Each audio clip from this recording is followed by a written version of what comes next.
लोकसभा चुनाव से पहले कांग्रेस में भगदड़ मच गई है। राहुल गांधी की यात्रा के बाद भी कांग्रेस को कोई फायदा नहीं हो रहा है। कांग्रेस एक बार फिर यात्रा के जरिए राहुल गांधी को लॉन्च करने चली थी, लेकिन एक बार फिर युवराज की सियासी लॉन्चिंग फेल हो गई है, जिसके बाद कांग्रेस में खलबली मच गई है। राहुल गांधी अपनी यात्रा के जरिए लोगों को कांग्रेस के साथ जोड़ने की कोशिश कर रहे हैं, लेकिन कांग्रेस के बड़े बड़े नेता एक एक कर पार्टी से भाग रहे हैं। कांग्रेस के नेताओं को भी मालूम है कि कांग्रेस एक डूबती जहाज है और उसमें वो रहेंगे तो उनका भी डूबना तय है। ऐसे में पार्टी में भगदड़ मच गई है।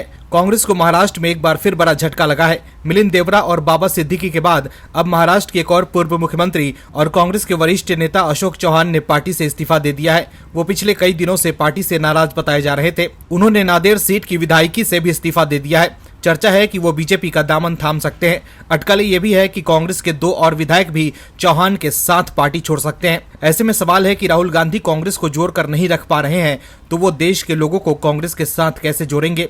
इस खबर में आगे आपको बताएंगे सब कुछ डिटेल में कि कैसे कांग्रेस में मच गई है भगदड़ और कैसे राहुल गांधी की सियासी लॉन्चिंग फेल होने से गांधी परिवार के खास जयराम रमेश और सुप्रिया श्रीनेत जैसे नेता तिलमिला गए हैं। इसके अलावा आम आदमी पार्टी और अरविंद केजरीवाल के बारे में भी बताएंगे आपको, तो बने रहिए वीडियो में अंत तक और देखिए हमारी ये खास रिपोर्ट। पीएम मोदी ने एक बार फिर अपने मास्टर स्ट्रोक से गांधी परिवार को एक्सपोज कर दिया है। राहुल गांधी यात्रा निकाल रहे हैं, लेकिन उनकी यात्रा से कांग्रेस को कोई फायदा नहीं हो रहा। उल्टा पार्टी में इस्तीफों की झड़ी लग गई है। वहीं मोदी सरकार एक के बाद एक ऐसे फैसले ले रही है जिससे राहुल गांधी की लॉन्चिंग फेल होती जा रही है, क्योंकि इस बार भी मोदी सरकार प्रचंड बहुमत से वापसी करने जा रही है।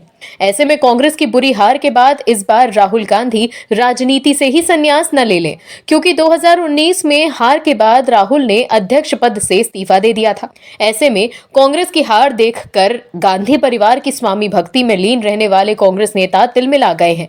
दोस्तों, कहते हैं ना कि सरकार उतनी अच्छी भी नहीं होती जितना सरकार बताती है, लेकिन उतनी भी बुरी नहीं होती जितना विपक्ष बताता है।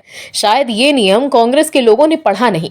कांग्रेस के नेताओं को राष्ट्रवादी मोदी सरकार से इतनी जलन है कि बीजेपी सामाजिक न्याय के योद्धा को भी सम्मान दे रहे हैं तो इन्हें परेशानी होती है। कहते हैं ना कि जो राष्ट्रवादी होते हैं उन्हीं देश के असल योद्धाओं की परख होती है, ना कि कांग्रेस की तरह की गांधी परिवार के लोगों को सिर्फ देश का सर्वोच्च नागरिक सम्मान बांटते रहो। बीजेपी और पीएम मोदी की सरकार आने के बाद ही देश का राष्ट्रपति भवन साक्षी बना ऐसी विभूतियों का कि जो समाज में चुपचाप तरीके से समाज को बदलने का काम करते थे। राष्ट्रपति भवन का दरबार हॉल ऐसे लोगों का भी साक्षी बना जिनके पैर में चप्पल नहीं और आने के लिए किराया। लेकिन देश की मोदी सरकार ने चाटुकारों को नहीं, देश के असली हीरोज को देश के सर्वोच्च नागरिक सम्मान देने शुरू किए हैं। इस बार भी भारत रत्न दिया गया देश के 3 वीर सामाजिक न्याय और देश को बदलाव की तरफ ले जाने वाली सोच रखने वाले पुरोधाओं को।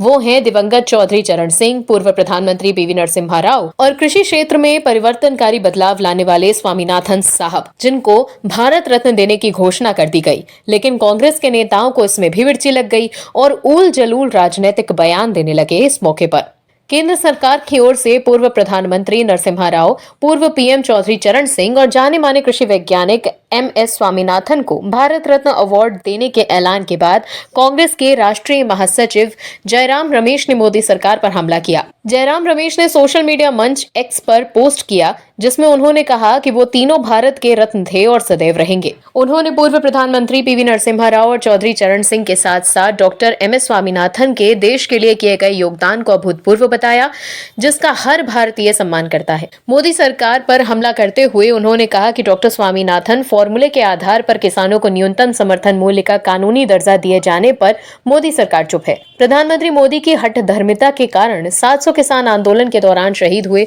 मगर सरकार ने किसानों के साथ साथ वादा खिलाफी की। जयराम ने कहा कि भारत जोड़ो न्याय यात्रा में किसानों को न्याय दिलाया जाना एक मुख्य उद्देश्य है। वहीं गांधी परिवार की एक और करीबी सुप्रिया श्रीनेत ने एक्स पर पोस्ट करके लिखा कि श्री पीवी नरसिम्हा राव, चौधरी चरण सिंह और डॉक्टर एमएस स्वामीनाथन को भारत रत्न दिए जाने की खबर सुखद है, पर काश इन तीनों महान विभूतियों से कुछ सीख भी लिया होता साहब ने।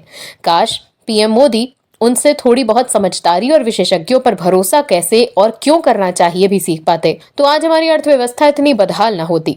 इसके अलावा कांग्रेस के दूसरे नेता भी मोदी सरकार पर ही निशाना साधते रहे। कांग्रेस के नेता समझ गए हैं कि उनके युवराज जो किसानों को अपने पाले में करने की सोच रहे हैं वो अब मुश्किल हो गया है। राहुल गांधी की यात्रा के बाद भी कांग्रेस के लिए लगातार बुरी खबरें आ रही हैं। लोकसभा चुनाव 2024 से पहले बीजेपी के नेतृत्व में एनडीए लगातार अपना विस्तार कर रहा है, तो वहीं इंडी ब्लॉक लगातार टूटता जा रहा है। बीजेपी अपना कुनबा लगातार बढ़ा रहा है। उत्तर से लेकर दक्षिण तक सभी जगह बीजेपी अपने आप को मजबूत करने में लगी है, लेकिन इंडी ब्लॉक जो स्वार्थ का महल बनाया गया था विपक्ष की तरफ से, वो अब लगातार धराशाही हो रहा है। अभी तक इंडी ब्लॉक ऑक्सीजन सपोर्ट पर था, लेकिन अरविंद केजरीवाल की एक घोषणा की वजह से इंडी अब वेंटिलेटर पर आ गया। जहां पंजाब में बीजेपी और अकाली के बीच गठबंधन लगभग तय हो गया है, तो वहीं इंडी के पतवार छोड़कर भाग गए हैं इंडी के घटक दल, और केजरीवाल ने ऐसा ऐलान कर दिया जिसके बाद तो माना जा रहा है कि अब इंडी गठबंधन का सफाया लगभग तय है। लोकसभा चुनाव से पहले इंडी गठबंधन को एक और झटका लगा। दरअसल आम आदमी पार्टी ने पंजाब में अकेले चुनाव लड़ने का ऐलान किया था। वहीं आम आदमी पार्टी के संयोजक केजरीवाल ने पंजाब की सभी 13 लोकसभा सीटों पर चंडीगढ़ की एक लोकसभा सीट पर उम्मीदवार उतारने का ऐलान किया है। दिल्ली के सीएम ने घोषणा की कि जल्द ही सभी सीटों के लिए उम्मीदवार के नामों की घोषणा कर दी जाएगी। आम आदमी पार्टी के राष्ट्रीय संयोजक अरविंद केजरीवाल ने कहा कि उनकी पार्टी एक पखवाड़े के भीतर पंजाब की 13 लोकसभा सीटों और चंडीगढ़ की एक संसदीय सीट के लिए उम्मीदवारों की घोषणा करेंगी।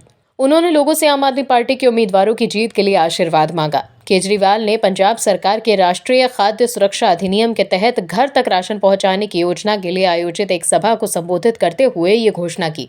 उन्होंने कहा कि 2 साल पहले आपने अपना आशीर्वाद दिया था। आपने हमें 117 सीटों में से 92 सीटें दी थीं। आपने पंजाब में इतिहास रचा था। दिल्ली के मुख्यमंत्री केजरीवाल ने कहा कि आज मैं फिर से हाथ जोड़कर आपका आशीर्वाद चाहता हूं। 2 महीने बाद लोकसभा चुनाव होंगे। पंजाब में 13 लोकसभा सीटें हैं, एक चंडीगढ़ में है, कुल 14 लोकसभा सीटें हैं। केजरीवाल ने कहा कि आने वाले 10 से 15 दिनों में आप इन सभी 14 सीटों पर अपने उम्मीदवारों की घोषणा करेंगी। मैं आपसे अनुरोध करता हूं कि जिस तरह आपने 2 साल पहले हमें आशीर्वाद दिया था, उसी तरह इन सभी 14 लोकसभा सीटों पर हमें जीत दिलाएं। केजरीवाल ने पंजाब के मुख्यमंत्री भगवंत मान के नेतृत्व वाली सरकार की भी प्रशंसा की और कहा कि इससे पहले 2 वर्षों में बहुत काम किया है। उन्होंने प्रतिद्वंदी दलों पर हमला करते हुए कहा कि अगर मैं आज आपसे पूछूं कि 75 सालों में कांग्रेस ने इतने साल तक शासन किया, मुझे एक अच्छा काम बता दीजिए जो पार्टी ने किया हो, आपको याद नहीं होगा। शिरोमणि अकाली दल ने इतने साल तक शासन किया, अगर मैं आपसे पूछूं कि उनका एक अच्छा काम बताइए तो शायद आपको नहीं याद होगा। तो देखा आपने कैसे राहुल गांधी की यात्रा के बीच इंडी गठबंधन टूटकर बिखर रहा है। राहुल गांधी की यात्रा के बीच कांग्रेस में भगदड़ मच गई है। राहुल गांधी कांग्रेस के नेताओं को पार्टी के साथ जोड़कर नहीं रख पा रहे। कांग्रेस के भीतर की अंतर्कलह फिर से जगजाहिर हो गई है। अभी हाल ही में हुए 5 राज्यों के चुनावों में भी कांग्रेस को 3 हिंदी पट्टी हार्टलैंड में अंदरूनी कलह की वजह से हार का मुंह देखना पड़ा था। कांग्रेस के नेता लगातार एक दूसरे के साथ और पार्टी आला कमान के साथ जूतम पैजार में लगे हुए थे। कांग्रेस को पता ही नहीं चला कि इस कारण से उनका कितना नुकसान हो गया। कांग्रेस के आपसी कलेश के कारण पार्टी लगातार राजनीतिक रूप से रसातल पर जा रही है, लेकिन कांग्रेस आलाकमान है कि सीखने का नाम ही नहीं ले रही। कांग्रेस के भीतर गुटबाजी चरम पर है कि कहीं पार्टी के वरिष्ठ नेता या तो कांग्रेस छोड़कर जा रहे हैं या फिर कांग्रेस आलाकमान को आग दिखा रहे हैं। उसी में एक नया नाम जुड़ गया है कमलनाथ का। कमलनाथ को एमपी चुनाव में पार्टी ने फ्री हैंड दिया था, लेकिन फिर भी पार्टी चुनाव हार गई, जिसके बाद कमलनाथ को पार्टी प्रदेश अध्यक्ष के पद से हटा दिया गया था, जिसका परिणाम अब देखने को मिल रहा है। ऑल इंडिया कांग्रेस कमेटी भले ही अभी लोकसभा चुनाव के प्रत्याशी घोषित नहीं कर पाई, लेकिन छिंदवाड़ा जिला कांग्रेस के नकुल नाथ को लोकसभा चुनाव के लिए प्रत्याशी घोषित कर दिया था। इसे लेकर स्थानीय कांग्रेस कार्यालय में बैठक आयोजित की गई, जिसमें चुनाव की तैयारियों को लेकर चर्चा की गई। इस बैठक में तमाम पर्यवेक्षकों के अलावा कांग्रेस जिला अध्यक्ष विश्वनाथ ओक्टे, गंगा प्रसाद तिवारी समेत अन्य पदाधिकारी मौजूद थे। बैठक में चुनाव को लेकर रणनीति बनाने के साथ ही ये भी कहा गया कि नकुलनाथ छिंदवाड़ा से चुनाव लड़ेंगे। इसे लेकर बाकायदा एक प्रेस विज्ञप्ति भी जारी की गई। आपको बता दें, पूर्व सीएम कमलनाथ और उनके बेटे सांसद नकुलनाथ के बीजेपी में शामिल होने की चर्चा भी लगातार जोर पकड़ रही है। पिछले दिनों कमलनाथ ने छिंदवाड़ा में मीडिया से चर्चा के दौरान इन अटकलों को खारिज किया था। इन सब चर्चाओं के बीच छिंदवाड़ा में बैठक कर नकुलनाथ को प्रत्याशी घोषित कर दिया गया। हालांकि कांग्रेस की ओर से इस तरह कोई घोषणा नहीं की गई है। वहीं सीएम मोहन यादव समेत बीजेपी नेताओं के साथ कमलनाथ की फोटो सामने आने के बाद उन्हें बीजेपी में शामिल होने की चर्चाएं तेज हैं। हालांकि इस मुलाकात को शिष्टाचार भेंट बताया जा रहा है, लेकिन अब भी इस तरह की अटकलें बाजार में गर्म हैं। वहीं उद्योगपति नवीन जिंदल और उनकी पत्नी सावित्री जिंदल ने भी बीजेपी में शामिल होने की चर्चा शुरू हो गई है। दोनों पहले कांग्रेस पार्टी में थे। नवीन जिंदल और सावित्री जिंदल ने एक अखबार में विज्ञापन देकर केंद्र सरकार का आभार जताया था। इस पर पीएम मोदी, हरियाणा के मुख्यमंत्री मनोहर लाल खट्टर और हेल्थ मिनिस्टर अनिल विज की फोटो थी। खबरें ये भी हैं कि कुरुक्षेत्र से बीजेपी के टिकट पर जिंदल चुनाव लड़ सकते हैं। तो देखा आपने कैसे लोकसभा चुनाव से पहले कांग्रेस की कलह बाहर आ गई है। आम आदमी पार्टी को लेकर हो रहे खुलासे से सब हैरान हैं कि कैसे आपके मुखिया अरविंद केजरीवाल दूसरे नेताओं पर आरोप लगाते रहते हैं, लेकिन जब खुद की काम करने की बारी आती है तब हाथ खड़ा कर लेते हैं।